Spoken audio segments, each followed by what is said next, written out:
Sylvain, tu as souhaité mettre cette entrevue sous l'égide du reste, de la psychanalyse comme reste. Alors, qu'est-ce que tu entends? Quelle est ton importance dans le monde? Ta question est déjà énorme, mais ça va couvrir toute l'entrevue. Oui. Alors, quelle voie d'entrée? J'ai choisi c'est une formulation que j'ai voulu complexe, en choisissant de poser la question du reste à venir. Disons, au fond, de quel reste à venir la psychanalyse est appelée. C'est comme ça que j'ai posé la question.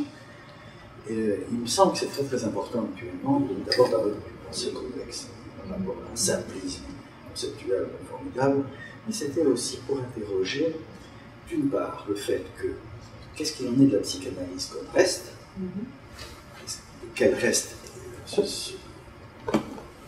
est-elle, d'une certaine manière, quel reste va-t-elle s'affirmer, sur quel reste va-t-elle s'affirmer, et d'autre part, quel est son reste aussi. Donc, moi je pense qu'on pourrait peut-être aborder d'abord la question sous l'angle, au fond, de ce que la psychanalyse représente comme reste aujourd'hui. C'est-à-dire comme lieu de résistance par rapport à ce qui me semble aujourd'hui de plus en plus être le cas, c'est-à-dire une opération, des opérations qui visent à être des opérations sans reste. Je pense à toute la pensée technologique, à toute la pensée du savoir-faire, à tous les modes de pensée où domine l'évaluatif. Où domine la transparence aussi. Où domine la transparence. Il n'y aurait aucun reste qui serait derrière la surface des choses. Et je me disais que par rapport à une logique qui vient traiter ces restes de manière à les réduire absolument, je crois que toute la pensée actuelle elle est prise justement dans une volonté d'abolir le reste, logique du reste. Je pense que toute la pensée évaluative, par exemple, tous les processus évaluatifs visent à traiter justement toutes les opérations de savoir-faire, opérations de pensée, opérations de pratique, opérations de discours, dans les termes qui visent à annuler précisément tout ce qui pourrait en être un reste. Et il me semble que la psychanalyse par rapport à cela est précisément le reste qui résiste, qui voudrait résister à ces opérations aujourd'hui si puissantes, économiquement si puissantes aussi, financièrement si puissantes, qui visent à traiter tout objet comme si il était entièrement maîtrisable, qui ne laissait aucune place à un indécidable ou à quelque chose qui ne peut pas être réduit à qui serait totalement réductible de toute façon. Je crois que c'est une question fondamentale et éthiquement. Quand tu intitules ton dernier livre, L'esprit d'insoumission, est-ce qu'on est dans une attitude transgressive à partir de laquelle, ou qui serait indispensable pour pouvoir traiter de ce reste? On précise d'abord que ce n'est pas mon livre, c'est un livre collectif que j'ai organisé et que ce titre, L'esprit d'insoumission, est le résultat de toute une rencontre du comité de lecture qui a produit ce titre. Mais évidemment que ce titre m'importe, surtout quand il s'agissait de décider quelque chose qui avait à faire avec la pensée d'un auteur comme Nathalie Salzman, puisque cet ouvrage vise à rassembler un certain nombre de contributions, dont la tienne, évidemment aussi, contributions concernant la pensée de Nathalie Salzman. Je crois que l'esprit d'insoumission, il a affaire, évidemment, avec quelque chose qui vise à s'opposer, à résister à ces opérations sans reste, qui me paraissent être la règle générale actuellement. Ça, c'est bien sûr quelque chose du côté de la soumission. Mais je me dis aussi que, d'une certaine manière, la psychanalyse aujourd'hui se définirait de plus en plus clairement à partir de ses opposants. je pensais par exemple que, pour dire vite, hein, dans les semaines dernières en France, la haute autorité de la santé, qui est une émanation directe du ministère de la Santé, a, concernant le traitement des autistes, enfin, de l'autisme, soulignait que la psychanalyse étant non pertinente et non consensuelle, n'était pas recommandable. Il était donc question de ne plus recommander la pratique de la psychanalyse pour ces deux raisons. Or, en réfléchissant quelques instants, je me suis dit que finalement, ça définissait exactement, à contrario, ce que pouvait être la psychanalyse. C'est-à-dire non consensuelle, évidemment, et heureusement qu'elle n'est pas consensuelle. Quelle drôle d'idée de dire que la psychanalyse présente un déficit de consensualité, alors que c'est ce qu'il a défini, non consensuel. Quant à être non pertinente, c'est son impertinence qui est tout à fait fondamentale. Donc je la définirais comme à la fois, maintenant, on peut dire que grâce aux opposants de la psychanalyse, on pourrait définir beaucoup mieux celle-ci comme étant à la fois impertinente et non consensuelle. Voilà les deux termes qui me paraissent très importants pour bien désigner quelque chose du côté de l'esprit d'insoumission. Excusez-moi, je vais vous interrompre juste une seconde pour déplacer le micro, pour être sûr que le son... ne va pas être content.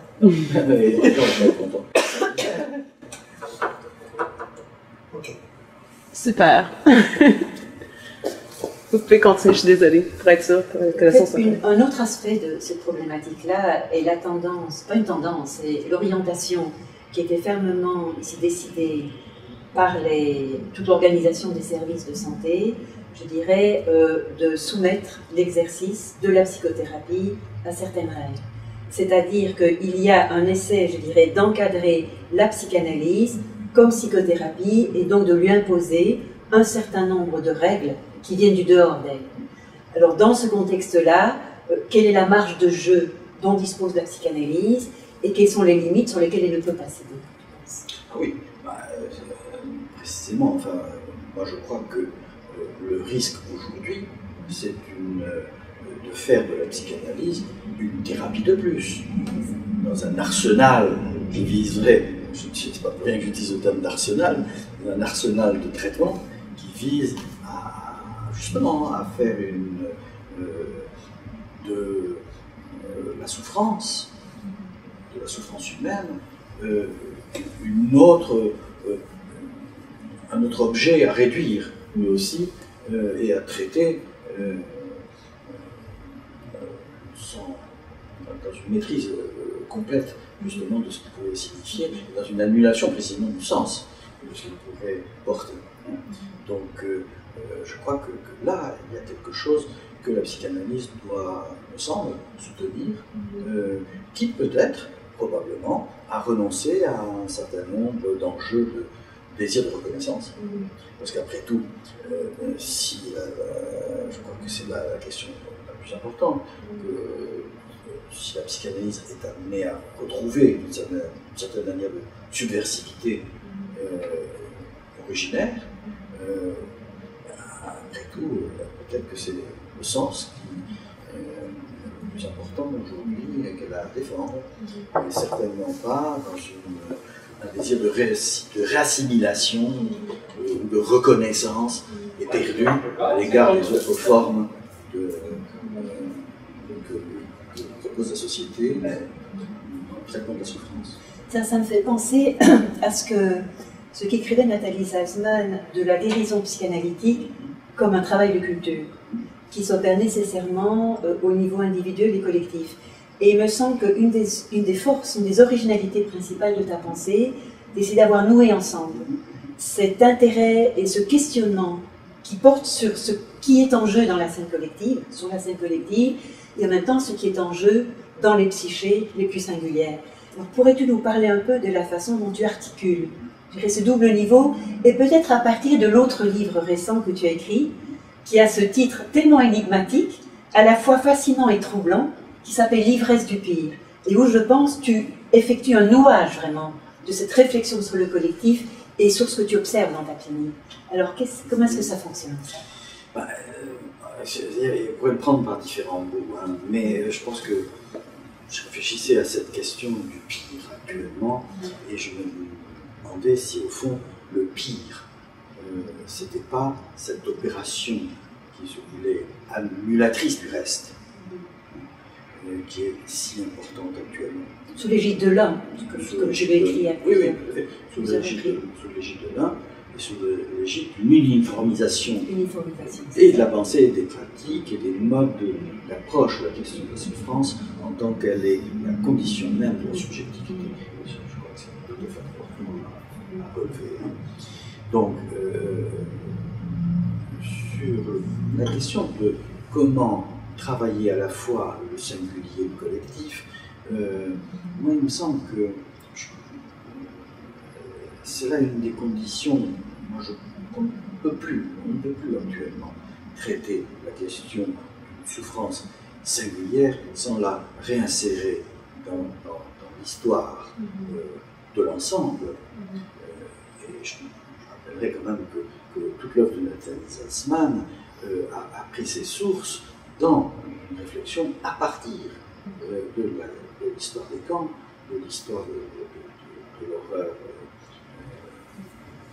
des génocides qui ont marqué le XXe siècle, et c'est à partir de cette réflexion qu'elle a élaboré aussi la notion du travail de culture. Donc la notion du travail de culture telle qu'elle l'a conçue, il me semble, a tout à fait trait avec les expériences limites et avec les expériences concentrationnaires, autrement dit, avec quelque chose d'une réalité humaine qui vient porter à la fois la question de cette souffrance singulière et de la souffrance collective et historique dans laquelle elle s'inscrit. Et c'est pourquoi je pense qu'on ne peut pas aujourd'hui écouter quelqu'un de sa souffrance singulière sans avoir au moins l'esprit de l'ensemble dans lequel il s'inscrit. Et cette ivresse du pays, parce qu'il y a le mot ivresse en même temps. Alors qu'est-ce que ça veut dire au niveau de la clinique singulière? Bon, moi j'ai travaillé beaucoup avec un certain nombre de jeunes, d'adolescents, d'adultes, où la question de la surenchère, précisément, dans une jouissance à la destructivité et à l'autodestructivité, m'a fait parler justement de la question de l'ivresse, et dans une escalade continuelle vers toujours plus un mouvement qui vise toujours plus à aller du côté d'un, on va dire, d'une énergie à abolir, d'une abolition énergétique, une forme de nirvana, comme disait Freud, est contradictoire avec tout principe de plaisir. Et qu'il y avait là comme un principe d'épuisement énergétique, de plus en plus à travers les questions d'addiction, à travers les questions de boulimie, à travers les questions... Tu parles de sujets tombés hors du monde. Hein? Oui, tout à fait. Et que, comme si au fond, quelque chose d'un délai différé, retenu par rapport à la nécessité d'un décharge énergétique, était véritablement la question la plus difficile aujourd'hui à soutenir, et c'est pas pour rien que je parle de la question quantitative. Il me semble qu'aujourd'hui, il y a une espèce de priorité pour le quantitatif, aussi bien dans ce qu'on a évoqué tout à l'heure sur les modes de prise en charge, sur les modes d'évaluation des opérations, enfin, que singulièrement sur les modes de régler la question de la souffrance. Mais est-ce qu'on n'est pas dans une logique paradoxale où d'une part tu as ce règne de l'institution, de l'un, du système, qui va annuler les différences, donc qui devrait faire quelque chose éventuellement d'étal, d'homogène, et justement cette violence du quantitatif, et où en est la question de la pulsionnalité dans ce contexte-là. Je pense au malaise dans la culture, hein, où Freud parle de l'élaboration de stratégies de refusement par rapport au fond pulsionnel pour devenir un être de culture. On a l'impression que maintenant, il y a d'une part un quantitatif qui opère à l'état brut, Il y a d'autre part une annulation des différences dans une espèce d'extension d'un éros à l'infini, et on se dit où est le pulsionnel et est-ce qu'il faut repenser la notion même de travail de culture dans des termes contemporains. Oui, c'est le travail que j'ai pu faire récemment dans Stupide, c'est le travail que j'ai partagé avec cette semaine également, sur le fait de pouvoir penser non plus une culture au sens cumulatif du produit culturel. Et c'est un peu comme dans ce sens-là que Freud l'utilise bien souvent, l'accumulation de produits culturels, alors qu'il me semble que c'est du côté de ce qui vient faire résistance à tout ce qui met en péril la réalité humaine et de ce point d'irréductibilité qui viendrait signifier que quelque chose de l'humain continue à exister malgré tout. Et c'est cet enjeu-là du malgré tout qui me semble aujourd'hui au cœur d'une écoute analytique qui assume sa radicalité.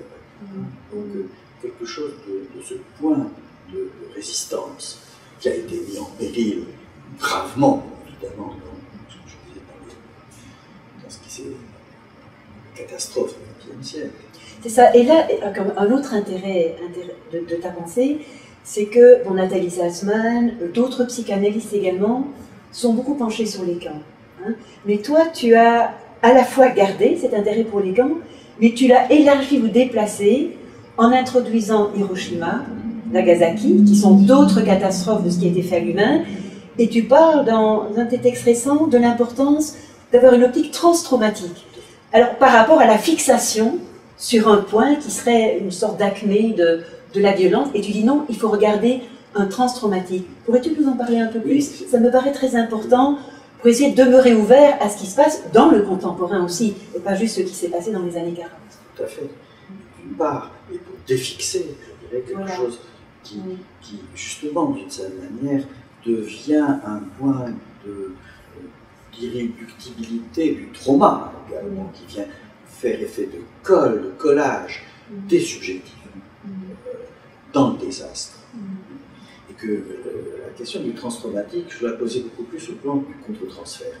Comment entendre et comment laisser une écoute possible, comment accueillir une souffrance qui vient de cette manière rencontrer l'extrême et lui donner la possibilité non pas d'une abolition de sa souffrance, non pas d'une annulation, non pas d'une anesthésie qui serait totalement mortifère, mais de trouver avec l'autre un destinataire possible d'une parole qui puisse en tout cas border quelque chose d'un réel, souvent non d'ici. Et il me semble que écouter ce type de singularité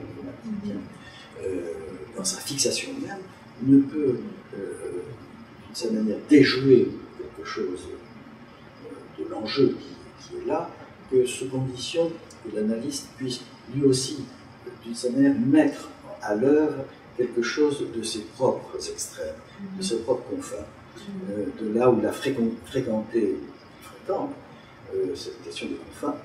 Et il me semble que là, il y a une dimension transtraumatique qui rend la possibilité d'un dialogue à ce moment-là possible, non pas ni dans l'indifférence, ni dans la confusion des expériences, des événements, mais dans la possibilité d'un partage peut-être, davantage. Ce qui signifie que l'analyste doit aussi faire ce chemin à rebours pour lui, pour retrouver justement ce qui est en carence de mots, y compris en lui. Mais c'est là aussi la singularité de travailler avec ce type de patient. Travailler avec des patients qui ont été soumis à la torture, travailler avec des patients qui ont vécu des situations extrêmes, travailler avec des patients qui ont dû fuir des pays, surtout dans des situations d'exil déshumanisant. Ça, c'est une clinique aussi singulière, mais qui nous apprend beaucoup sur les autres formes de la clinique, évidemment. Mais je trouve qu'aujourd'hui, on ne peut pas faire l'impasse de ce type d'éclairage, de ce type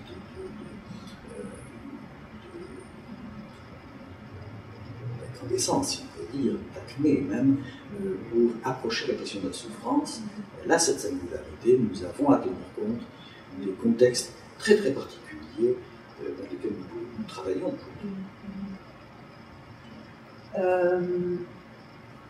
Tu parles aussi de l'analyse comme témoin.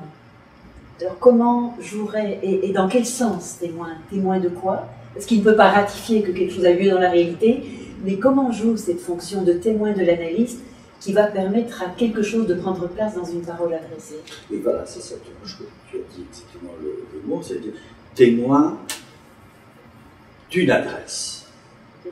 Témoin que quelque chose a pu être adressé.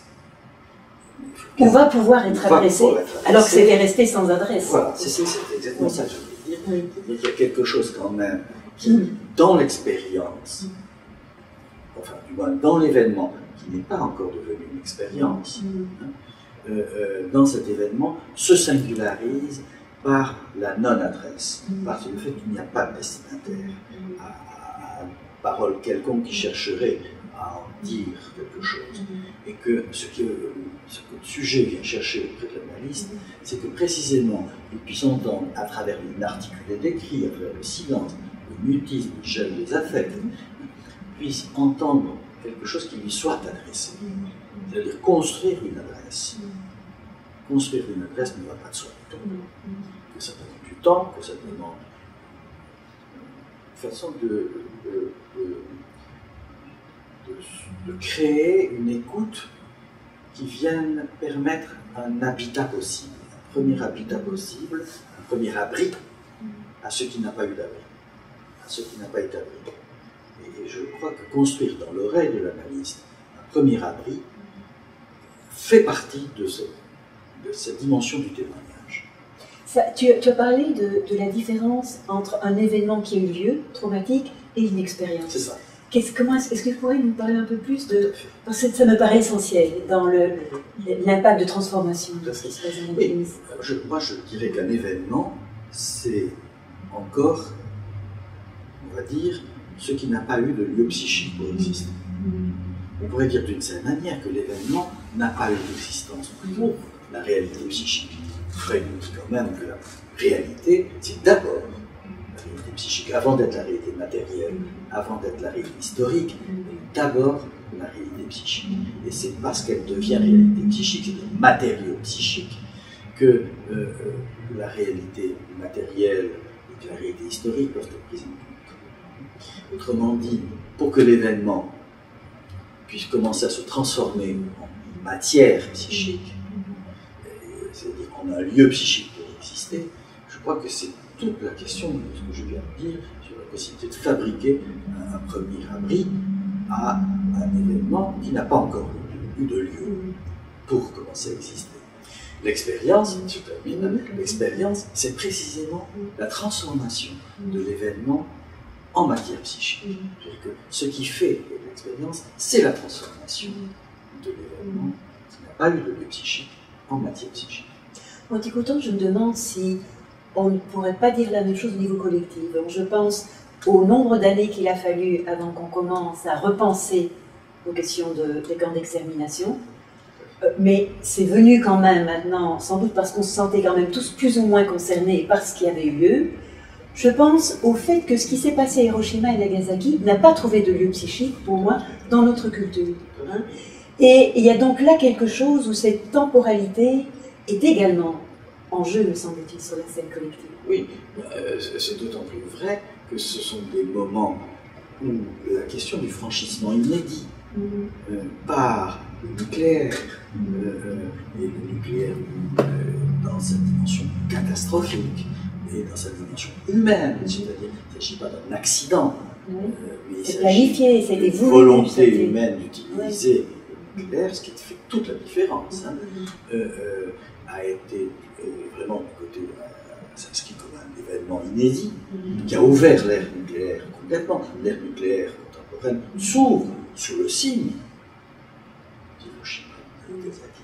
Et alors peut-être que le fait qu'il n'y ait pas de lieu psychique, penser vraiment à cette dimension-là, n'est pas sans rapport avec tous les enjeux qui sont les nôtres aujourd'hui pour aborder la question du nucléaire, pour aborder la question de l'économie du nucléaire dans notre monde, dans l'extrême difficulté à lancer quelque chose du point de vue politique actuellement, à réinterroger les choix économiques et donc les choix de société qui sont faits autour de cette question.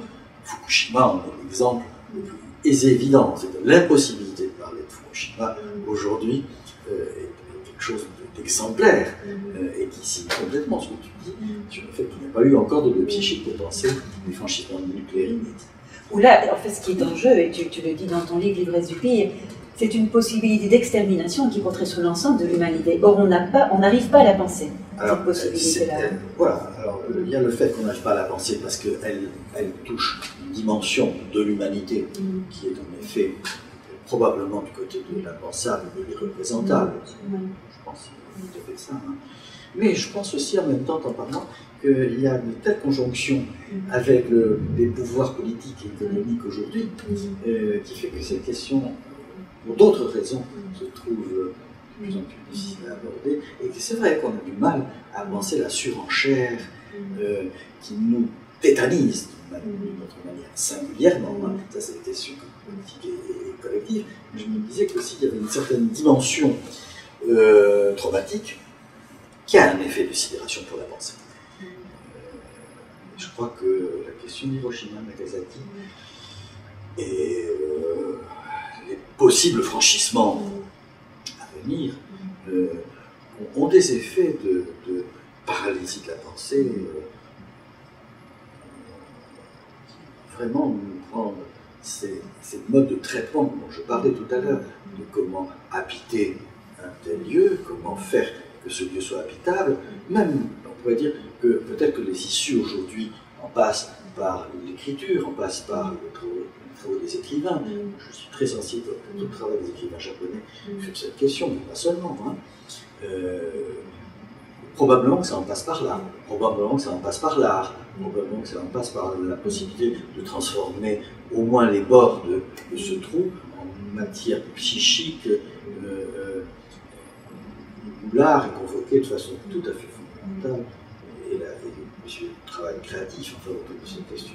En fait, c'est ça, c'est exactement la question que je voulais te poser. C'est que toi, ta façon d'aborder cette expérience, ce qui est en recherche d'expérience, je dirais, dans cet irreprésentable, c'était de passer par les écrivains. Hein. Et tu l'as fait aussi dans la conférence que tu as donnée il y a 3 jours sur Paul Celan et la question du langage poétique. Et on a l'impression que les écrivains, et sans doute l'art de façon plus générale, ont une fonction de passeur d'expérience, où ce qui est inaccessible au commun des mortels, dont nous faisons partie, certains qui l'ont vécu sur les bords au plus près, revenant d'avoir vu la Gorgone, on dirait, et dans ce qu'ils peuvent en dire en bégayant, pour reprendre tes mots, peut nous permettre à nous de nous approcher d'une certaine façon, je dirais, de cette limite. Ce que tu dis, on pourrait dire aussi, on devrait pouvoir le dire aussi d'analyse. Voilà. Tant qu'elle constitue, elle aussi, un pont possible.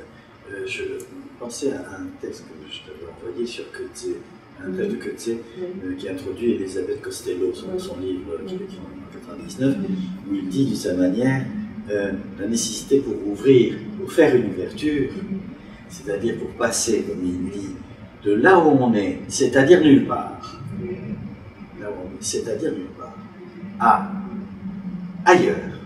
Quelque part. Peut-être. Voilà. Il suffit de construire, de bricoler un pont. Passer de nulle part à ailleurs, il suffit de bricoler un pont. C'est-à-dire que c'est vraiment toute la démarche, précisément. Moi, je pense à la psychanalyse, passer de nulle part à ailleurs, créer un pont. Mais c'est aussi toute la question de la langue. C'est aussi toute la question d'écriture. Mais ce pont, il faut aussi l'entendre comme un pont au-dessus de l'abîme.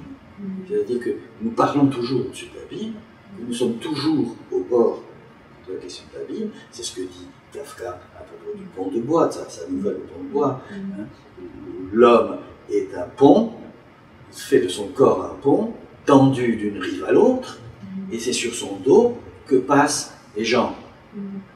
Sauf, donc il regarde, lui, il a la face devant l'abîme, lui il regarde l'abîme, et c'est les autres d'une certaine manière, peuvent, en aveugle, le franchir pour aller de nulle part à ailleurs. Donc voilà une image extraordinaire de comment soutenir l'autre dans son franchissement, sous condition de regarder l'abîme, c'est-à-dire de soutenir le regard de l'abîme. C'est exactement ce que fait Paul Celan. Paul Celan, dans son écriture, va regarder l'abîme, c'est-à-dire convoquer Méduse, convoquer les automates, aller jusque affronter Gorgo pour faire retour d'une certaine manière et nous renvoyer à ce moment-là une image humaine sur laquelle nous pourrions nous tenir debout, sous condition de soutenir ce regard-là. Mais c'est là où, d'une certaine manière, Kafka a une vision tout à fait radicale, puisqu'il dit, sauf le moment où on se retourne pour voir qui est en train de franchir notre dos, et alors c'est la catastrophe, le pont s'effondre. Est-ce qu'on a vu déjà un pont se retourner sur soi? Donc comment, quand le regard de l'abîme n'est plus soutenable, et qu'on se détourne pour peut-être regarder ailleurs, le pont s'effondre. Donc, comme si en quelque sorte le franchissement était soutenu par le regard. Bon, ça c'est intéressant. Et qui doit continuer à regarder l'abîme, c'est-à-dire à soutenir le regard de l'abîme, c'est-à-dire à soutenir la confrontation face à face avec l'abîme, ce qui permet à l'autre, dans son dos, de tenir. Une belle définition du rôle de la psychanalyste et de la question de l'altérité. Absolument. Soutenir l'autre dans son altérité, c'est-à-dire sans que je le voie. Oui. C'est-à-dire seulement en soutenant le poids, sous condition de faire face à l'abîme. En effet, une superbe façon magnifique de dire ce qu'est la culture quand elle ose franchir de nulle part pour aller ailleurs, et l'abîme au-dessus duquel il faut passer, le risque que ça suppose d'aller s'écraser au fond. J'aime beaucoup aussi ce mot ailleurs que tu utilises. Moi j'avais dit quelque part, mais c'est pas quelque part, c'est ailleurs. Et c'est ailleurs dans son indétermination même, montre qu'on ne sera jamais arrivé. Il y a quelque part d'autre, ailleurs, vers lequel il faut tendre. Il y a un ailleurs, mais toujours par rapport à nulle part. Oui, le nulle part où je suis. C'est ce condition de soutenir aussi ce nulle part où je suis. C'est-à-dire le désir de l'ailleurs ne vient que par reconnaissance du nulle part où je suis.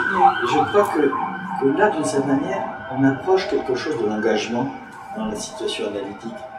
On en avait déjà parlé, de qu'est-ce qui fait qu'on s'engage dans un projet analytique.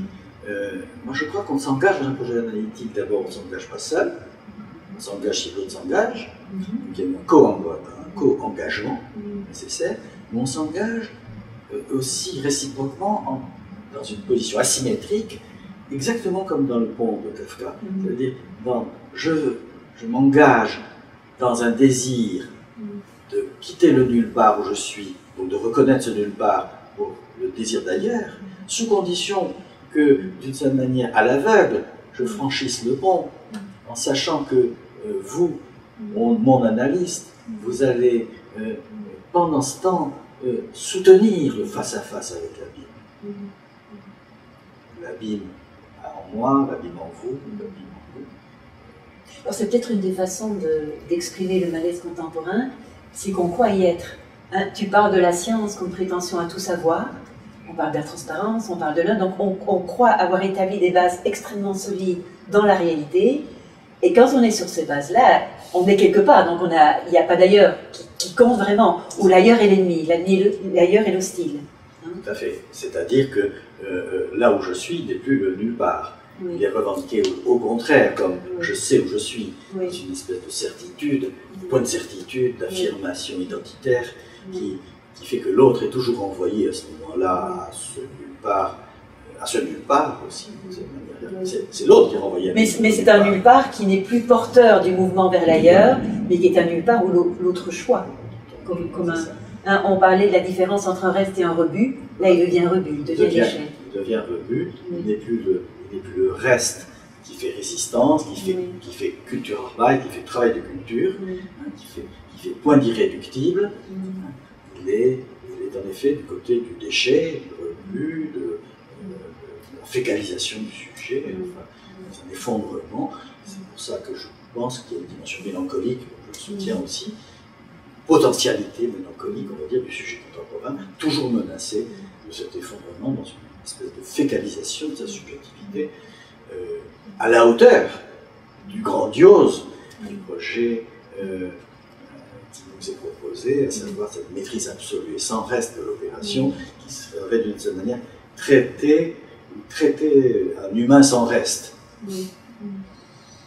Traiter un humain sans reste, c'est une étrange façon de considérer l'humain.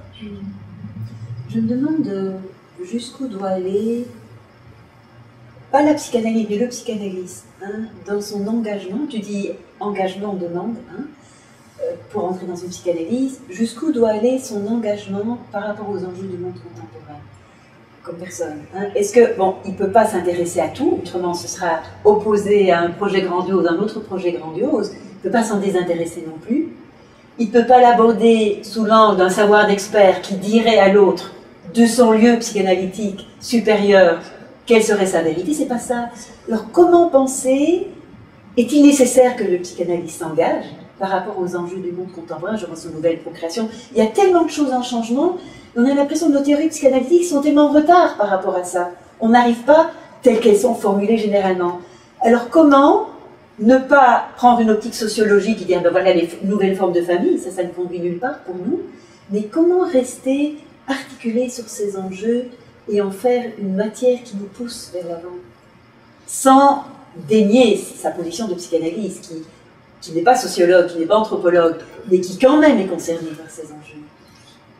C'est un peu ce qu'on est en train de dire, c'est-à-dire d'une certaine manière soutenir la singularité de notre position vertigineuse, on vient de dire, la question de l'abîme, la question qui est tellement porte-à-faux, tellement à contre-courant de ce qui nous est proposé aujourd'hui dans tous les champs, à la fois de la science, des pratiques technologiques, du monde et de la relation au monde.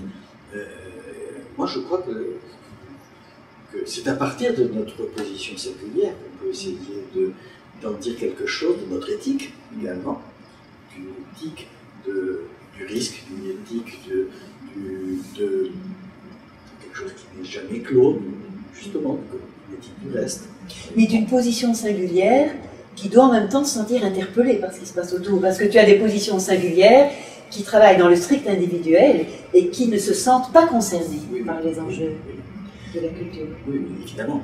Mais c'est une politique, quand je dis c'est une position singulière, c'était par rapport à une position d'expert. C'est ça. C'est ça que je veux dire. Voilà. Parce que, évidemment, les analystes sont continuellement sollicités à prendre des positions d'experts, et ils le font dans des cas. Hein.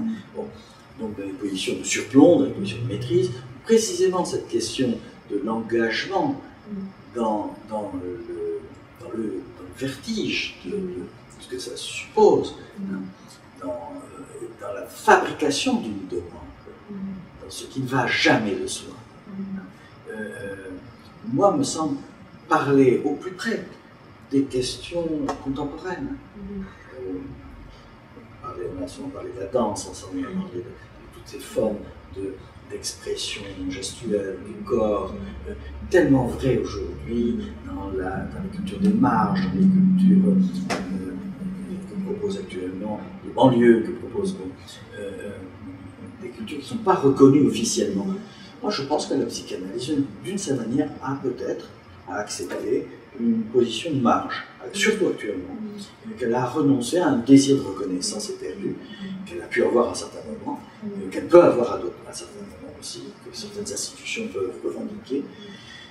Il y a une éthique actuellement de psychanalystes ensemble, non pas en masse, de faire singularité ensemble, qui me semble être un enjeu très important dans la possibilité d'être analyste actuellement.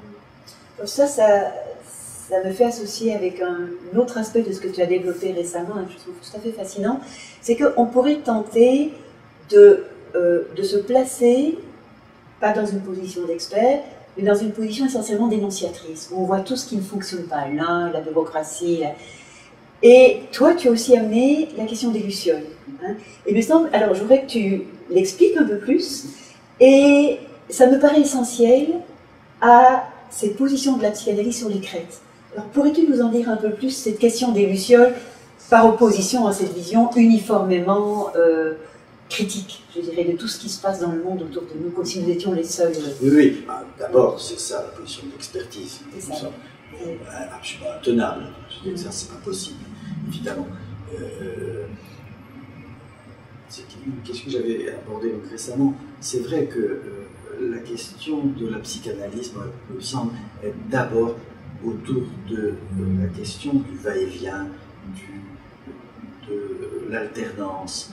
J'ai parlé des lucioles comme figure même d'une image fragile qui s'éteint et s'allume continuellement. Et je pense que... Dont le repérage dépend du regard. Donc si on ne les voit pas, tout à fait, si on ne veut pas les trouver, on ne les trouvera pas. Tout à fait. Et on parlait tout à l'heure du regard qui doit faire face à l'abîme.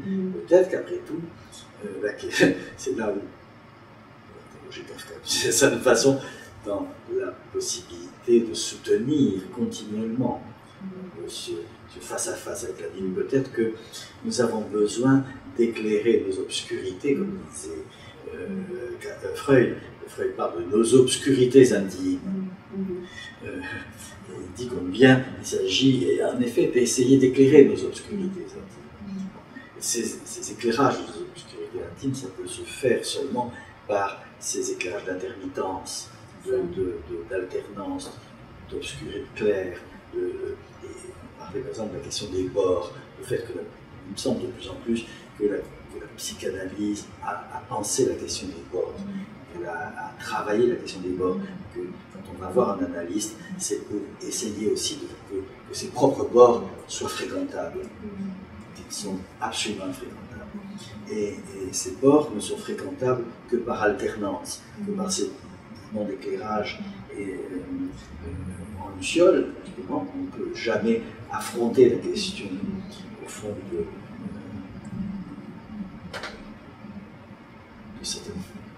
certains rapports de vérité du sujet lui-même que par intermittence. Est-ce que ça ne fait pas penser à ce que Freud décrit, c'est l'ami qui a ces pseudopodes qui vont déguster de petites quantités du monde extérieur pour les digérer et puis pouvoir... Et ça, c'est quand même une image qui rejoint celle de la luciole, telle que l'a dit maintenant. C'est-à-dire, il y a une gustation, voilà.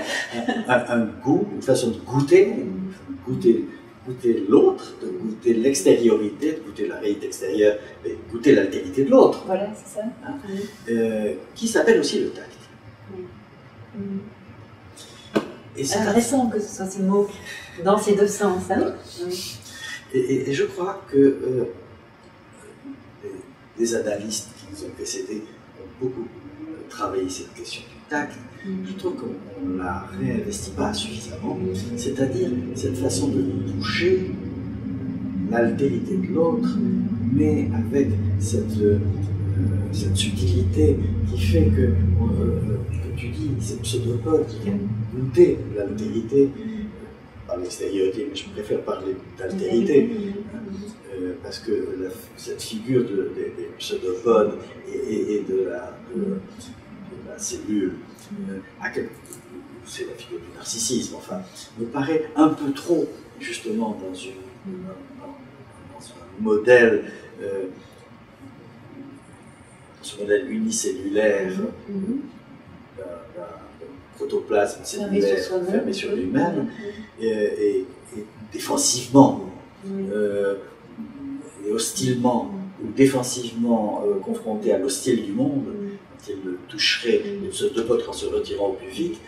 Moi, il me semble que... Le périscope, là. Voilà.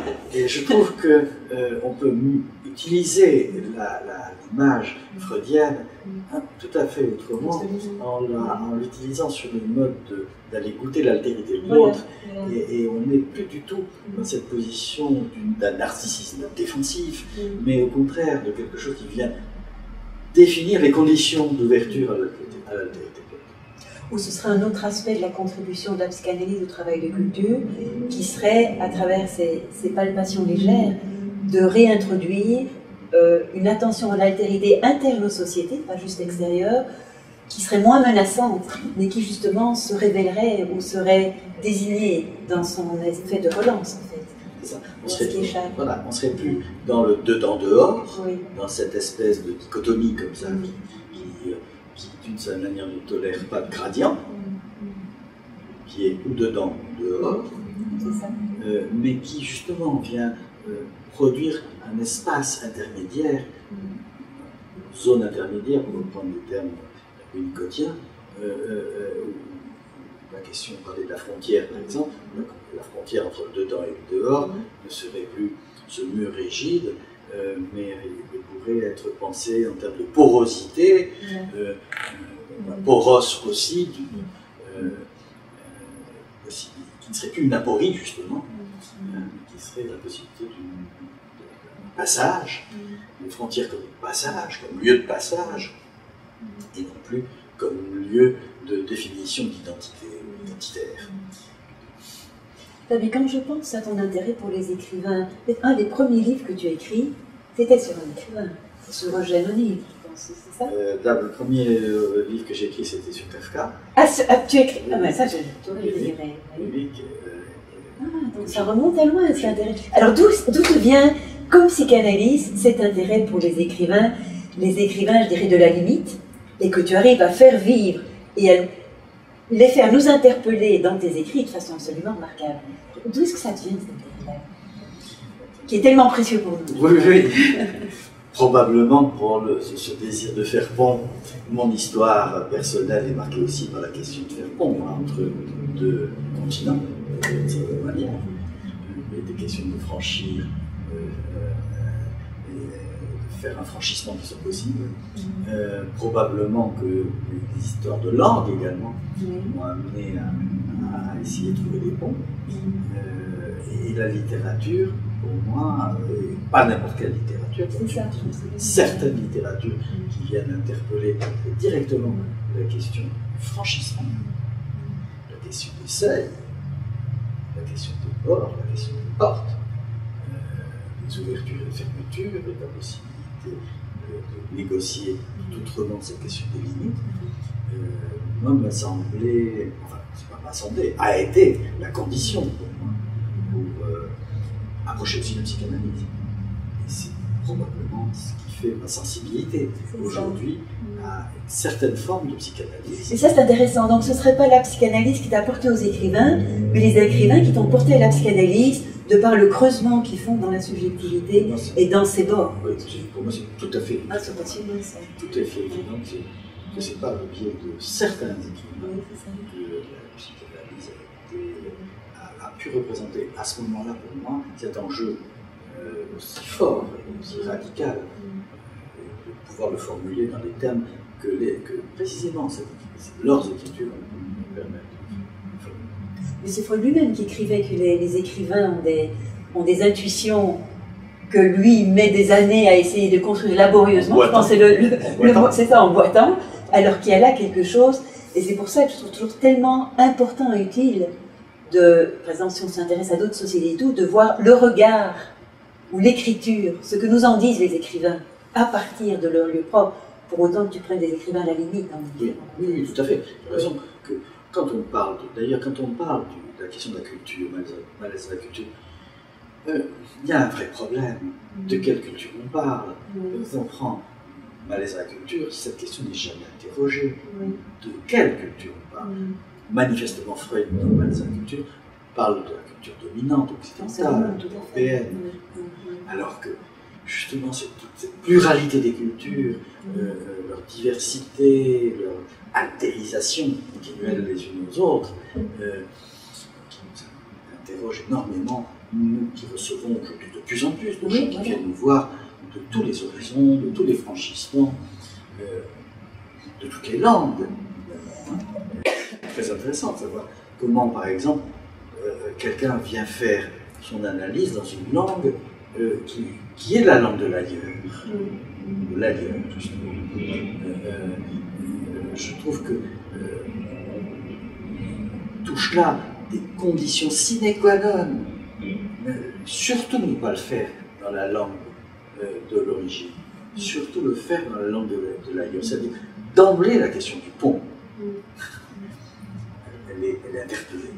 Ça, de façon intéressante, hein, parce que je pense à certains cas cliniques où ce pont est en fait, donc l'analyse dans une langue de l'ailleurs, mais quand à un moment donné, des mots de la langue d'origine font leur chemin sur le pont et émergent dans la séance d'analyse, là, c'est le signe que quelque chose se passe. Tout à fait, tout à fait. Moi, je demande, c'est bien souvent dans ces analysants, de me le dire dans leur langue. Voilà. Dans leur langue. On ne comprend strictement rien, évidemment. Mais soudain, et c'est des choses cliniques qui parlent à n'importe quel analyste, hein, soudain, on entend une voix qu'on n'avait jamais entendue. Un timbre de voix. Un rythme aussi. Un rythme, une respiration, un timbre, une sonorité, vocalité sonore, sensorialité des mots, comme disait longtemps, qui n'a plus rien à voir avec la voix à laquelle on est habitué. C'est tout à fait une expérience pratiquement unanime, inquiétante, franchement inquiétante, d'un familier qui devient tout à fait étranger. Et je pense que c'est ça aussi qui est en jeu dans la nécessité pour certains d'aller faire leur analyse dans une langue de l'ailleurs, probablement pour retrouver, non pas pour s'éloigner. Autrement, pour la retrouver autrement. C'est très important, non pas pour s'éloigner de la langue, de ce que vient porter la langue de l'intime, mais pour retrouver l'intime. Peut-être un intime perdu, un intime inaccessible, et qui ne peut être retrouvé que par ce chemin de l'extérieur. C'est là tout à l'heure d'aller faire le détour, et toute forme de littérature en tant qu'elle est radicale nous permet d'aller faire le détour pour aller chercher dans le plus loin le plus intime, inaccessible. Et le plus intime, inaccessible, c'est précisément ces moments où une patiente se met à chanter dans sa langue d'origine, une comptine, réciter un poème, réciter un poème, dire des mots comme ça, une patiente comme ça qui s'est mise soudain à réciter un poème qui venait du plus lointain des montagnes, des lieux de résistance politique d'où elle venait, et on peut se demander, d'ailleurs, qui a plus ou moins disparu de par les violences militaires qui ont été effectuées sur ces zones, et comme si c'était le seul territoire encore survivant avec lequel elle pouvait vivre et qu'elle pouvait d'une certaine manière partager intimement avec moi et avec elle-même, qui était un territoire de langue, un territoire de mémoire, un territoire de poème, qui faisait retour, alors que son territoire, le lieu territorial, avait disparu. Donc, comme si c'était des territoires de langue qui continuaient à exister, là où le pays, d'une certaine manière, avait disparu, ou était inaccessible. Je pense aussi à un autre cas, toujours dans ce même registre, où la personne me dit, voilà, c'est ce mot, mais je ne peux pas, vous ne le comprendriez pas. Il n'y a pas d'équivalent. Vous ne pouvez pas comprendre. Je peux vous dire un peu à côté, mais ce que ça représente, vous n'y avez pas accès. Ça me fait penser à ce dont on parlait, de ce qui doit rester, de ce qui reste secret, hein, par rapport à cet idéal d'une transparence. Il y a quelque chose qui est montré, mais vous n'y êtes pas là, parce que ce n'est pas vous. Oui. Ça c'est vrai. Bon, j'avais parlé du désir de ne pas être compris, hein, que Pierre Vanier avait théorisé longtemps. Hein.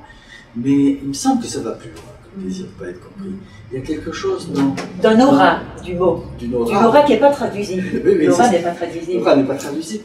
Mais en même temps, c'est comme si elle était habitée pour la première fois aussi. C'est ça que je veux dire. C'est pas tant, moi je parle d'un pays où vous ne serez jamais invité, mais c'est un pays où je n'ai jamais été invité. C'est ça. Qui est le et qui brusquement surgit. Voilà. Et ce « mais vous ne le comprendrez pas », mais d'une certaine manière, il y a quelque chose de partagé. Mais nous sommes tous les deux sur le sol, sur le bord. Et ça nous ramène à la clinique, parce que on est toujours la psychanalyse, c'est les mots, hein, c'est la parole, et j'ai l'impression que dans ce que tu nous dis pour le moment, on n'est pas uniquement dans le sens des mots, hein, le sens qui se donnerait à l'interprétation. Hein, il y a une sensorialité, et c'est le mot que tu as utilisé. Alors, comment est-ce que ça joue, et quelle est l'importance de cette sensorialité des mots, des rythmes, dans la démarche de la clinique? Et comment arriver à s'autoriser à cette intimité-là? Ah ben oui. Absolument. Parce qu'on ne dit pas n'importe qui ce genre d'intimité. Et le plus intime, c'est précisément, non pas dans les contenus, mais dans la forme. C'est-à-dire dans l'accent, par exemple.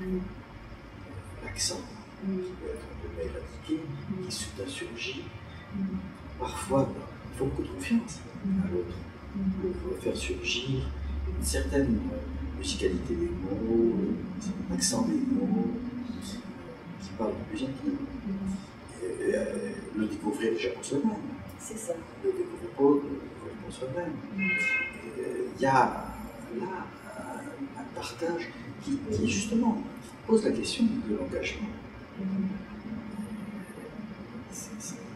Tout dépend de la manière dont ça s'engage aussi, et dont ça continue à s'engager, à pouvoir produire un engagement.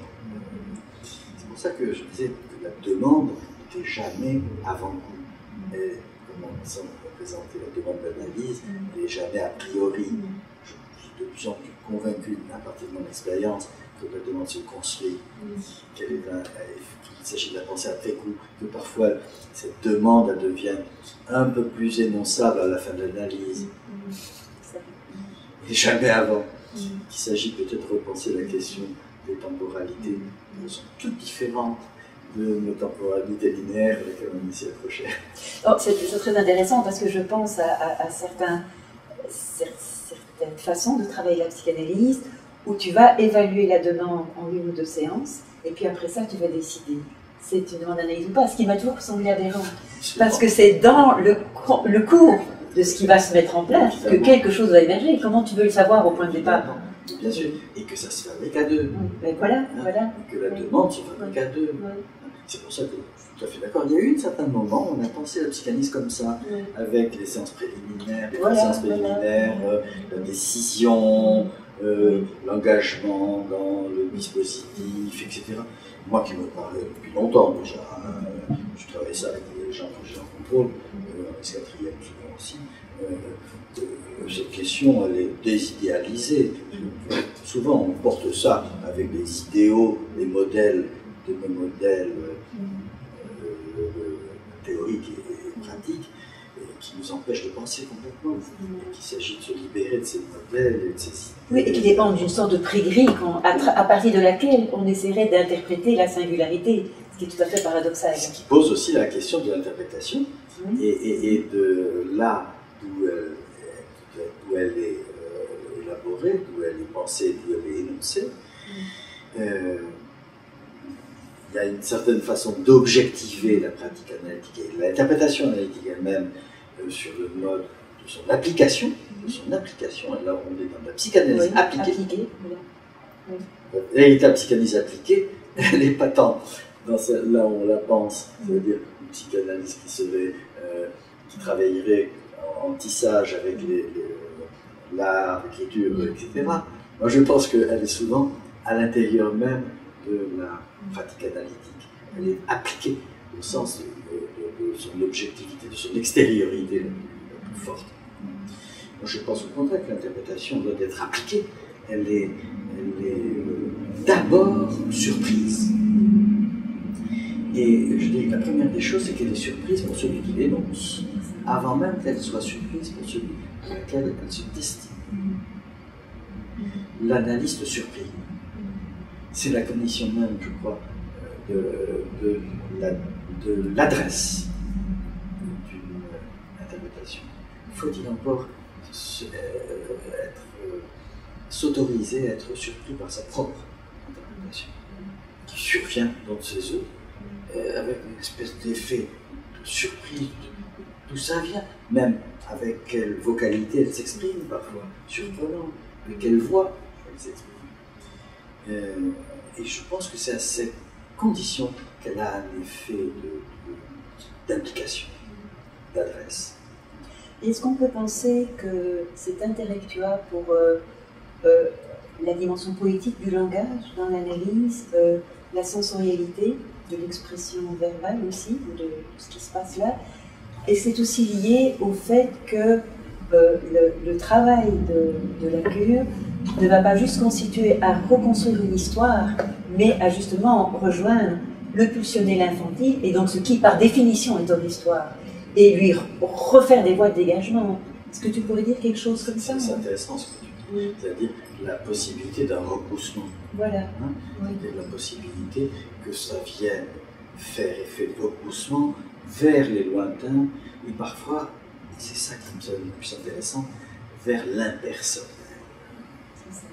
C'est-à-dire cette dimension qui va du singulier au commun. Non pas du singulier au plus singulier, mais du singulier au commun. Qu'est-ce qui vient? Un commun qui ne serait pas le commun dont on parlait tout à l'heure, où tout le monde est pareil. Ah ouais, pas du tout. C'est ça. Alors, de quel commun s'agit-il? À ce commun communauté, à ce commun qui fait communauté humaine. De la condition humaine. Oui, c'est ça, de la condition humaine. Et ce rebroussement vers le plus impersonnel, vers ce qui, dans la langue par exemple, est porté du côté de l'humaine condition, de sa fragilité, ce rebroussement même à tout ce qui, de cette manière, nous parle des anciens, nous parle des ruines, nous parle de ce passé commun, souvent inaccessible en même temps, mais qui nous donne cette direction. Je crois qu'il y a là quelque chose quand même d'assez extraordinaire dans l'aventure analytique, de toucher ces zones-là. Quand Freud parle il nous dit des choses très intéressantes de ce point de vue. Très vite, il l'a évoqué. Il dit que la mémoire du sujet singulier, elle va jusqu'aux mémoires collectives les plus profondes, les plus anciennes. Il dit même jusqu'au... ça touche les zones les plus... même de la mémoire glaciaire de l'humanité.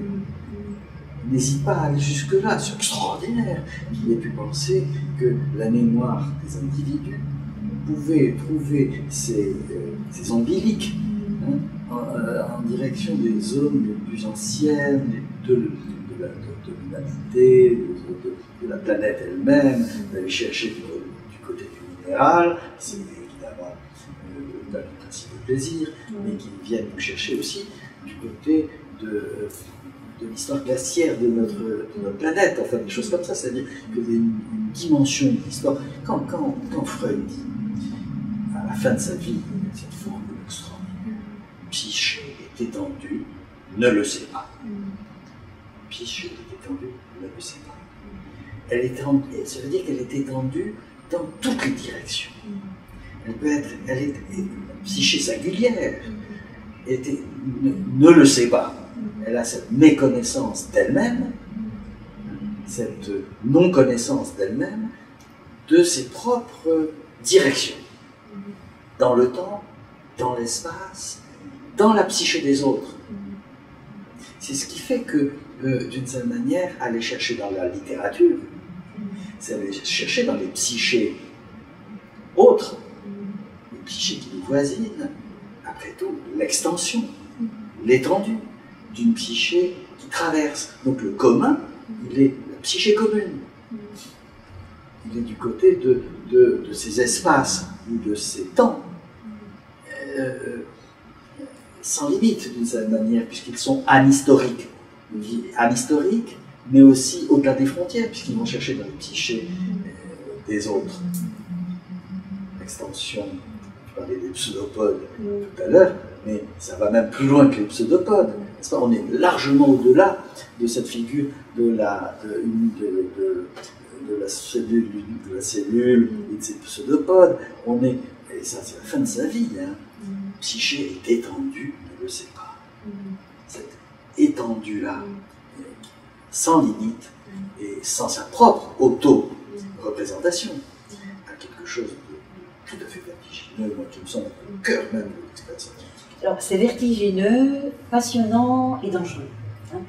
Parce que ça m'amène à cette dimension universelle de l'humain. Quand on parle à la psychanalyse, je dis en fait qu'il va plus loin que l'humain, puisqu'elle remonte jusqu'aux couches glaciaires, etc. Mais il y a quand même, plus proche de nous, une étendue à travers les cultures. Tu en as parlé, on a des patients qui viennent de plus en plus de toutes les cultures. Et comment faire, je dirais pas le départage, mais comment être sensible au fait que d'abord, qu'est-ce que c'est cet universel qui nous fait humains, qui est de la condition humaine, et comment penser ou quel est l'intérêt pour un psychanalyste de s'interroger sur la façon dont cette universalité se trouve mise au travail de façon différente ailleurs, et est-ce que ce détour, avec, je dirais, l'assesse que ça implique, de ne pas savoir d'avance, hein, mais de voir bon, comment la pulsion mort, par exemple, va être mise en œuvre dans un autre contexte et comment ça se tisse, est-ce que ça ne peut pas avoir un effet en retour sur notre manière, dans notre société, de penser comment le pulsionnel travaille? Autrement, j'ai l'impression qu'on tend, peut-être trop facilement, où il y a le risque, de penser cette universalité en termes de notre occidentalité, hein, qui sait comment vont les choses, et donc c'est universel. Alors comment à la fois ne pas lâcher la dimension universelle, mais en même temps ne pas être aveugle à notre point aveugle, je dirais. Comment et quel est l'intérêt ou pas de cette question par rapport à la pratique analytique de tous les jours? Non seulement c'est absolument incontournable dans la pratique quotidienne, comme on disait, on a affaire à des patients avec lesquels il faut bien se confronter à ces altérités-là et les réduire trop vite à des histoires connues. Oui, c'est ça. Nos théories étant des histoires connues. Oui, c'est ça que je veux dire. Nos théories étant des histoires connues. C'est ça que je voulais dire. À des histoires connues, à quelque chose de violence qui répète précisément ce qu'ils ont subi. Donc, moi, je suis tout à fait convaincu de plus en plus que le travail de l'analyse, loin d'aller, comme je le disais souvent, des formes, disons, de l'inconnu, de l'obscur, aux formes les plus éclairées et connues, on retrouve évidemment toute une série de rationalités, enfin, de rationalisation. Hein. Moi, je pense qu'aujourd'hui, de plus en plus aujourd'hui, que l'expérience analytique, elle nous mène précisément dans le sens inverse, du plus connu, du plus habituel, de ce qui enferme le plus, parce que justement, du côté du même, hein, du côté de l'alter ego, enfin, nous mène de plus en plus, moi je crois qu'une véritable expérience analytique nous mène du côté de l'inconnu, du côté de l'obscur, du côté de l'irréductible et de l'étranger, même de ce côté-là, hein, d'aller fréquenter ces zones-là continuellement et d'avoir la possibilité d'habiter ces zones-là, ces bords, hein, plutôt ces bords. Donc la démarche de l'analyse, il me semble qu'elle va en sens contraire précisément de toutes les sens qu'on impose aujourd'hui, d'une transparence, d'une mise à plat, d'une maîtrise, d'un éclairage qui ne connaîtrait pas son obscurité, d'une virtualisation généralisée, puisqu'on est de mondialisation, donc la question des cultures que l'on essaie de soutenir est complètement écrasée par une certaine conception de la mondialisation, de la neutralisation des différences, d'un éros qui lui supprimerait toutes les déliaisons possibles, hein, qui serait abolition de toutes les déliaisons possibles. Donc je crois que s'il y a un sens très radical de la psychanalyse, c'est précisément de travailler du côté de la déliaison, du côté de cette étrangeté-là, de cette confrontation à des pluriels, à des pluralités, des obscurités intimes, diverses. Je crois que toutes les cultures, elles portent leur singularité, évidemment, hein, mais je crois qu'elles ont quand même à faire. Là, je reviens à ta première question sur l'humain, l'humaine condition. Elles ont peut-être en commun aussi la nécessité d'une invisibilité, d'une obscurité, d'un retrait, d'un retirement, et au fond la nécessité que tout ne soit pas dit, que tout ne soit pas mis comme ça à plat. Je crois que toute forme de culture partagerait cette nécessité. Comment et que là, ça serait peut-être quelque chose que va faire avec une humaine condition. La nécessité, en chaque culture, de cette exigence. Peut-être qu'on peut retrouver là des ponts Absolument. Qui serait tout à fait différent d'une pensée de la diversité culturelle en termes de logique identitaire. On n'est absolument pas là, on est dans l'opposé. Voilà, exactement. C'est ça. Mais dans ce commun-là, qui n'est plus du tout une mondialisation, qui n'est plus du tout une indifférenciation, mais ce que je disais sur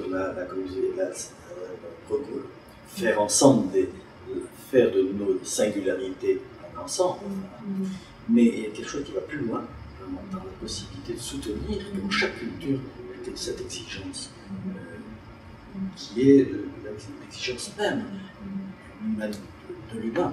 C'est-à-dire cette épaisseur qui ne se donne pas d'emblée, cette non-visibilité qui ne se donne pas d'emblée, cette nécessité d'un. Alors là, il y a une question qui se pose. Comment est-ce que dans ce contexte-là, je trouve extrêmement intéressant, je partage tout à fait, mais comment repenser la fameuse phrase de Freud que Nathalie Zachman reprend très souvent, là où était le ça, le je dois devenir. Alors ça, c'est quand même, ça reste l'énigme. Hein. Comment est-ce qu'on va retravailler, sans le mettre de côté, mais sans penser que ce je est le savoir enfin acquis sur ce qui nous échappe. Alors comment repenser ça autrement? Ben oui, mais c'est aussi ce qu'on disait sur qu'est-ce que c'est que ce terme culture dans malaise à culture. C'est exactement la même chose. Je crois que tu poses exactement la question similaire, c'est-à-dire ce je, là où était le ça, du je doit venir, du moi doit venir, il me semble du moi, c'est du moi doit venir, c'est exactement la même question que de quelle culture on parle quand on parle de malaise à la culture. Est-ce que c'est pas un moi souverain, un moi dominateur, un moi impérial, impérieux, comme une culture qui, elle, au nom de sa rationalité, Freud parle quand même de la dictature de la raison. C'est ça. Dictature de la raison. Cette dictature, c'est très étrange, de la raison, certes, j'entends bien qu'il l'entend par rapport aux folies d'une pulsalité déchaînée, destructrice. Heureusement qu'il y a une dictature de la raison, dans un monde de déchaînement pulsionnel sans limite. Et je pense qu'il y avait là le pressentiment chez Freud de ce qui allait se passer quand même. Mais il est vrai qu'il s'agit aussi de reprendre la question de la raison, de la rationalité, des Lumières aussi, de l'universel, dans une certaine forme de souveraineté, à la limite idéologique. Donc on est là aussi à la frontière de quid de la psychanalyse, quid de l'idéologie psychanalyse. C'est ça. Et là on est sur des bords. Ça, et on peut se demander si le moi dont il est question ne serait pas justement cette prise de conscience, comme associée au moi, des prises de conscience de la fragilité et de justement ce que quelque chose échappe. Donc pas du côté de la maîtrise, mais du côté de la prise de conscience qu'on n'est pas justement dans la maîtrise. Et que ce serait ça en fait le travail à faire, enfin que tu n'arrives pas à dominateur, enfin que on avait dit, certainement pas. Mais je pense que le femme cure, moi il me semble qu'elle participe de cette rencontre avec un certain renoncement à une idéalisation des figures, comme ça, qui ont été des figures dominatrices, des figures, peut-être des figures un peu massives de la raison, des figures un peu massives du père idéal également. Je pense que là-dessus, il faudrait peut-être revenir sur une certaine forme de désidéalisation nécessaire, de repulsionnalisation aussi de la question du travail de culture. Quand Freud fait de la Geistigkeit, de la vie de l'esprit, de sommet, l'acmé d'une raison dépulsionnalisée, le Svidersee, l'assèchement du Svidersee, je pense quand même que là on est dans une certaine figure de la femme de la cure, qui me semble maintenir quelque chose d'une certaine forme d'idéalisation. Je pense que pour moi, la femme de la cure participe précisément d'un réinvestissement de la désidéalisation, de la repulsionnalisation des figures, d'une certaine de la langue, en fait, de la langue, d'une certaine déphalliciation, disons le mot quand même, hein, une certaine déphalliciation des figures idéalisées. Je pense que approcher la question de la lecture, ça participe précisément de ce travail de renoncement. Si on revient à la culture, à la lumière de ce que tu viens de réévoquer, on est quand même dans un drôle de contexte où on a à la fois l'impression d'une libération d'un pulsionnel profond, hein, la sexualité, tout azimut, la destructivité, la violence, et en même temps cette espèce d'aplanissement du règne de l'éros, de l'un et tout, et on se dit, où est-ce qu'on est, hein? Comment repenser la question du pulsionnel dans le monde contemporain, et comment repenser le travail de culture dans ce contexte-là, hein? Quel est l'enjeu? On parle de la massification aussi beaucoup, mais il y a quelque chose, parce qu'il y a à la fois la massification et un déchaînement tout azimut du pulsionnel. Alors comment, quelle serait la voie qui s'ouvre à la psychanalyse dans ce contexte-là? Oui, ce que je disais, c'est du côté de la résistance, certainement. Mais je me disais qu'on utilise peut-être un peu trop vite la question, le terme de pulsionnel. Voilà. Je me disais que le pulsionnel, c'est aussi, comme dit Freud, cette zone intermédiaire qui fait intervenir aussi la psyché. C'est une exigence de travail, en fait, pour la psyché, à partir du corps. Tu as raison. Il y a la dimension du corps, somatique, et il y a la dimension de la psyché. Et que, il dit bien que la pulsion est un être hybride. N'est-ce pas? Moi, je pense que c'est de toute autre chose dont il s'agit par rapport à la destructivité, à la destruction, à la mort. Je ne sais pas si on est vraiment... Est-ce qu'on est dans un registre pulsionnel? Si on était dans un registre pulsionnel, on serait déjà dans une certaine forme de psychisation. Moi, je me demande si on n'est pas du côté d'un au-delà du pulsionnel, ou d'un en-deçà du pulsionnel. Hein. Mais le pulsionnel, c'est déjà quelque chose du côté du régime psychique. Je pense que au-delà du principe psychique, la pulsion de mort, c'est au-delà du principe psychique, moi, il me semble que Freud a cette fantastique intuition que la pulsion, au-delà de la pulsion de mort, on pourrait dire d'une certaine manière, ou que la pulsion de mort contiendrait dans son propre mouvement, on va essayer de complexifier les choses, quelque chose d'une radicalité de la mort, la pulsion de mort pour la mort, comme disait Nathalie, donc quelque chose qui, d'une certaine manière, échapperait, et ce serait peut-être le point le plus irréductible, échapperait à toute possibilité de psychiser. Donc, parler de pulsion de mort, c'est déjà très compliqué. Ou alors, il s'agirait de penser en effet la pulsion de mort comme quelque chose, comme je disais, d'un au-delà du principe psychique. Mais est-ce qu'il s'agit encore d'un mouvement de la pulsion? C'est un peu ouvert la question. Mais je dis que le thème de pulsionalité est quand même, on doit porter attention au fait que s'engage quand même quelque chose de la vie psychique. C'est extrêmement important comme précision, comme démarcation, et qui permet de repenser justement ce qui se passe dans le monde. Mais oui, c'est ça. Extrêmement utile. On n'est peut-être pas exactement dans le pulsionnel, c'est ça que je veux dire, dans le monde contemporain.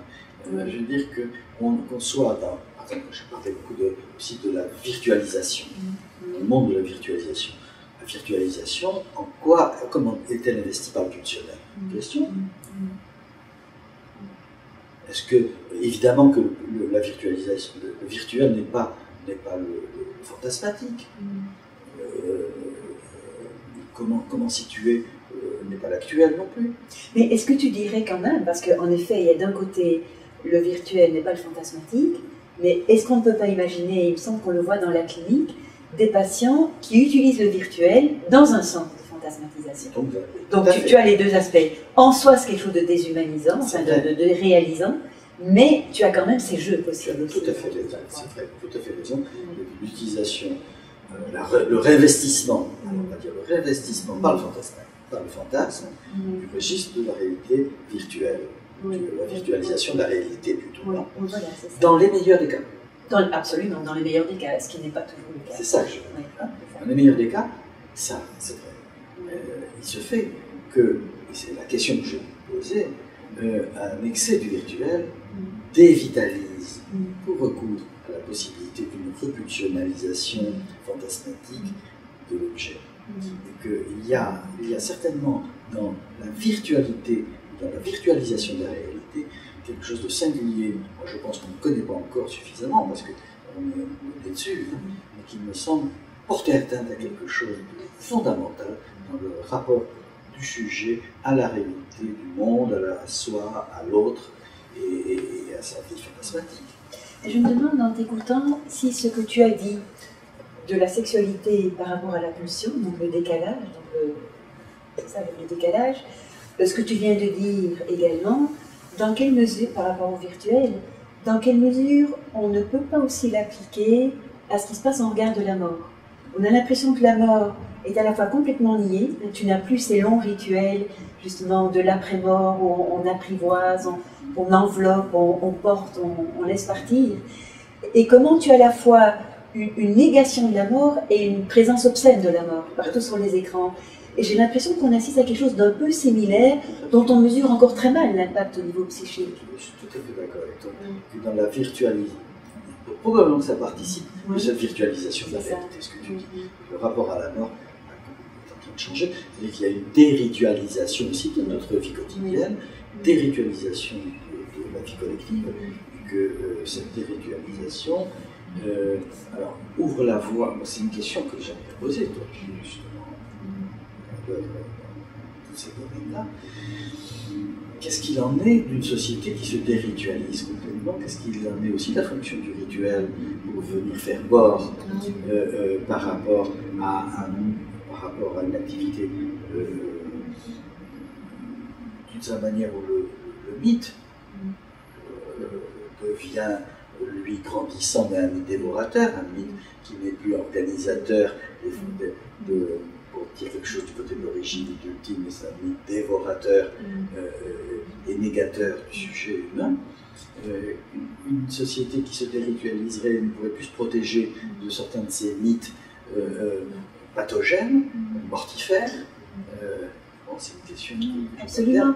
Peut-être là, je pense maintenant en t'écoutant, il y a peut-être là une certaine impasse dans la manière dont Freud a abordé le rituel, malgré tout l'intérêt de son travail là-dessus, ou qu'il le voit du côté de la névrose obsessionnelle, donc de ce alors que dans le rituel, il y a quand même un mode d'élaboration par la pragmatique, par la praxis, au niveau du corps. Il y aurait des grandes questions fondamentales qui se posent à l'humain. L'évolution, les rythmes du cycle de vie, le rapport à la mort, le rapport à l'au-delà. Donc il y a, je dirais, dans ces modes rituels, quelque chose qui participe intrinsèquement d'un travail de culture qui est exactement ce dont nous parlons en psychanalyse.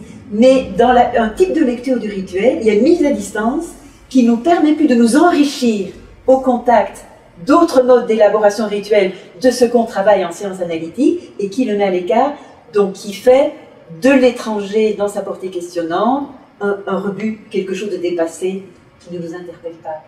Et donc je trouve que ta question c'est en effet, quand une société perd ses rituels, il y a quelque chose de l'humain et du tragique de l'humain, c'est toujours du tragique que par les rituels, sous un angle ou sous un autre, quelque chose qui est fameusement mis à mal.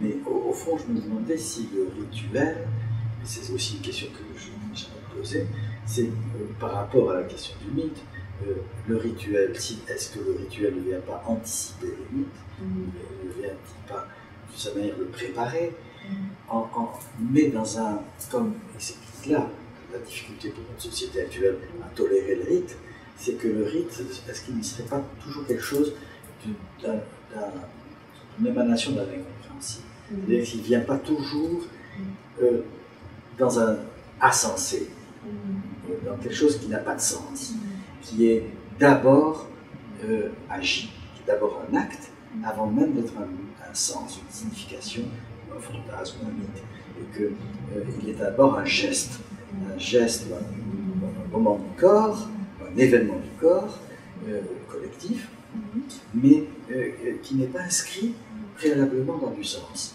qui est du côté, probablement, qui s'ombiliquerait du côté de l'impensable, et qui serait repris ensuite par le mythe, qui serait en quelque sorte, la nécessité, le mythe serait la nécessité pour repenser, ou d'une certaine manière pour rendre habitable, la sauvagerie du rite, la sauvagerie insensée du rite.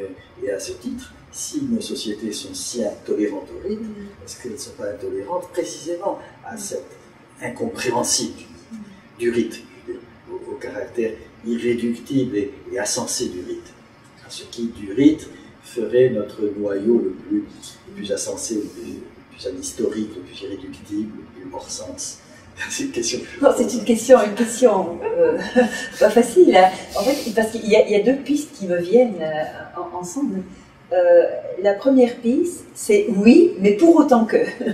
Oui, pour autant que tu penses cette origine, non pas en termes historiques, non, justement, mais en termes où la psychanalyse parle de l'originaire.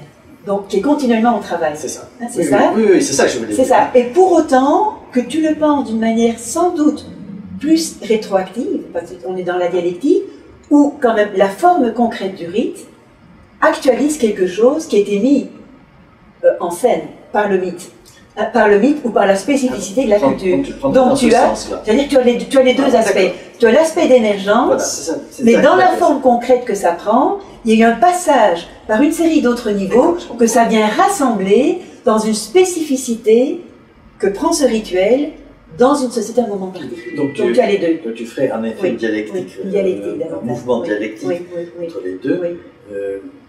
Moi, ça m'avait intéressé, la question d'un rite qui ne s'origine pas dans aucun sens, dans aucune signification, mais dans une sauvagerie.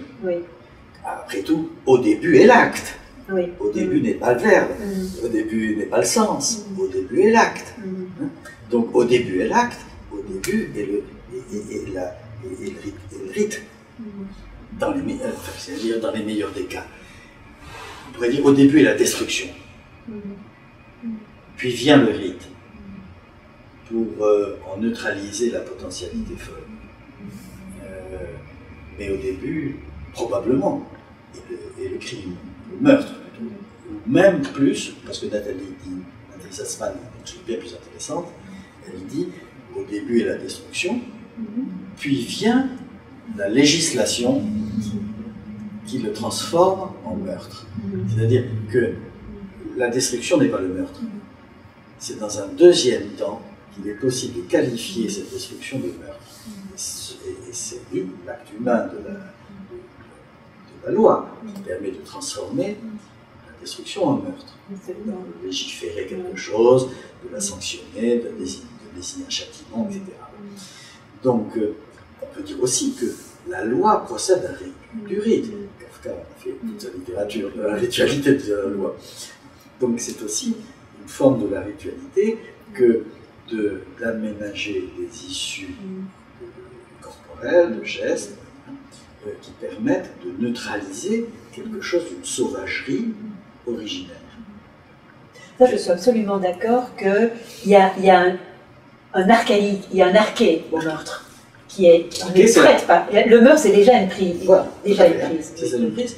Et cet arché, qu'on appelle destruction, qu'on appelle sauvagerie, interroge évidemment nos sociétés, sans en faire justement une régression, probablement une progression, c'est-à-dire quelque chose de nouveau. Il ne s'agit pas de dire qu'on revient en arrière, il s'agit de dire qu'on crée du nouveau, une nouvelle scène dans laquelle la sauvagerie est convoquée. On peut en effet, comme je le disais, recréer une nouvelle scène, ou créer une nouvelle scène, le rebroussement. C'est au cœur, c'est le rebroussement de la sauvagerie, c'est au cœur de cette nouvelle scène. Là, je crois qu'on interpelle complètement la question vraiment de nos sociétés contemporaines. Est-ce qu'on va rester là? Merci à tous. Merci, Ghislain, pour cette très riche entrevue et surtout pour la richesse de ta pensée qui nous apporte tellement, nous comme psychanalystes, et à la société, un travail de culture. Alors merci. Merci pour ton accueil, très riche.